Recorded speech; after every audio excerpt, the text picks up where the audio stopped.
Welcome back. Let's turn the focus on the gig economy now. 5 out of 12 companies, including Ola and Uber, have scored a 0 in a report that rated digital platforms on the basis of work conditions for gig workers. PharmEasy, Dunzo and Amazon Flex also scored a 0. Now, the report was prepared by Fair Work India team in association with the Oxford University. Urban Company, meanwhile, scored 7 out of 10, which is the highest score out of the lot. The companies were evaluated on 5 parameters, including pay and working conditions. I'm now joined by Professor Balaji Parthasarathy, Principal Investigator at Fair Work India and one of the authors of this report. He's also a professor at the International Institute of Information Technology, Bangalore. Professor, thank you so much for joining us. First question, Uber, by its own claims, says it's the largest employer after the army and the railways. Ola, Swiggy, Zomato are not that far behind, yet the score reads 0-0 for Ola, Uber, and 5 for Zomato, 5 for Swiggy rather, and 4 for Zomato. What is the condition? What is the reason behind such scores? Well, to be sure, I mean, there might be large platforms offering work opportunities for a large number of workers. But I think the report really focuses on the conditions that these workers are experiencing, when they go out and work on those platforms. And in the report, what we're really doing is holding up a mirror to the conditions. And in some cases, the conditions are not anywhere as they should be. And remember, the conditions that the Fair Work Project is looking for are really very minimal conditions, right, in terms of what it means to have a livelihood. And that's where I think many of the platforms have been very unsatisfactory. Sure. Professor, let me ask you a supplementary question. Very recently, we've also seen a petition that is filed before the Apex Court.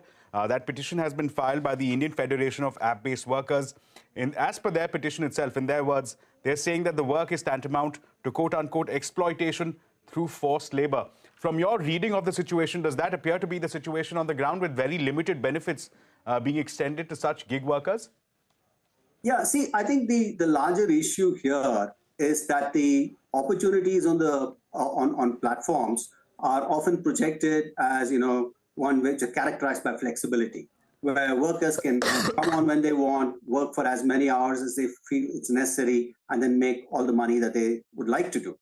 But I think the larger issue here is that if you pay close attention to the actual conditions that workers experience, what flexibility really means is sort of really controlled by the platforms, right? There is a significant asymmetry between workers who are actually considered, independent contractors or partners, or in some cases even the termed entrepreneurs, versus, technologically powerful and sort of financially deep-pocketed platforms. And because of this sort of asymmetry or sort of between the platforms and individual workers, you find that what actually, how sort of flexibility is actually plays out in practice is something that the platforms tend to control.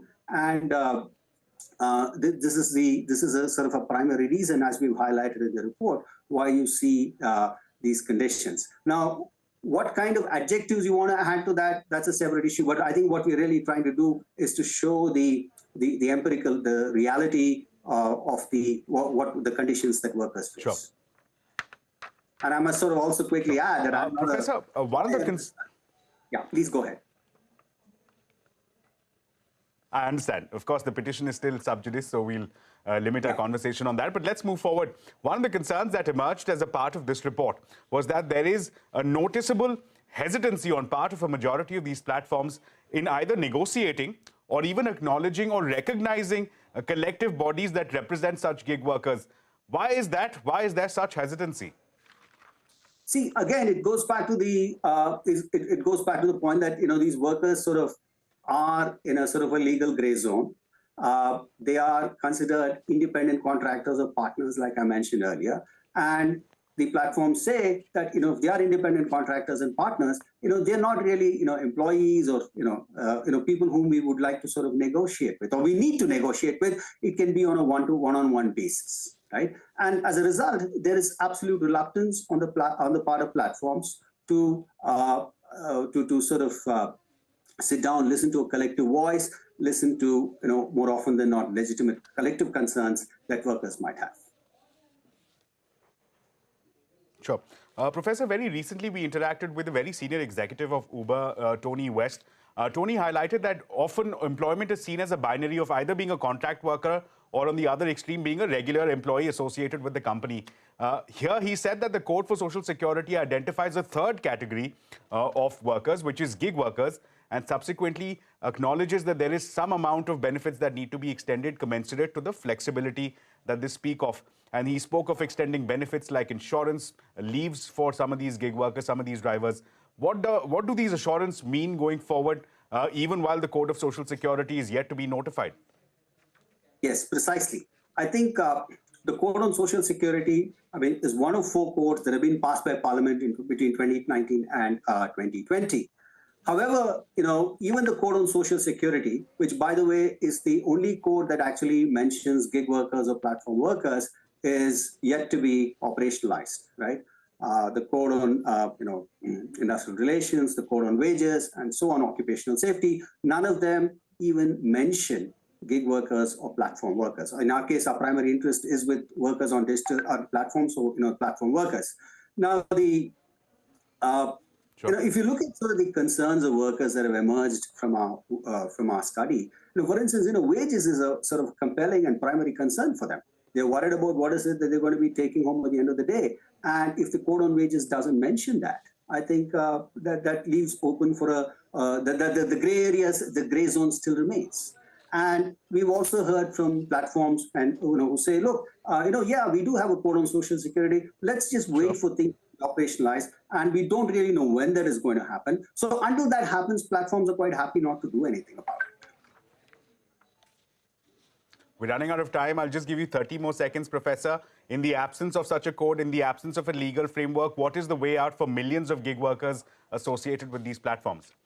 And I do think we need stronger regulation. There's absolutely no getting away from that, to ensure that workers are given either employee status or some other status, depending on what it is that they voice. And in the absence of regulation, this myth about having these free markets work, I think, is only going to lead to the long-term deterioration of the work conditions on the platform economy, which might actually jeopardize it. Sure, Professor. It's an ongoing debate. We will continue to see, of course, more aspects of it as the story progresses. But we'd like to thank you for taking out your time and for shedding more light on the subject. But that's all the time that we have for. It's a wrap on this edition of Business 360. Thanks so much for watching. Stay tuned to CNBC TV18. The news and updates continue on the other side.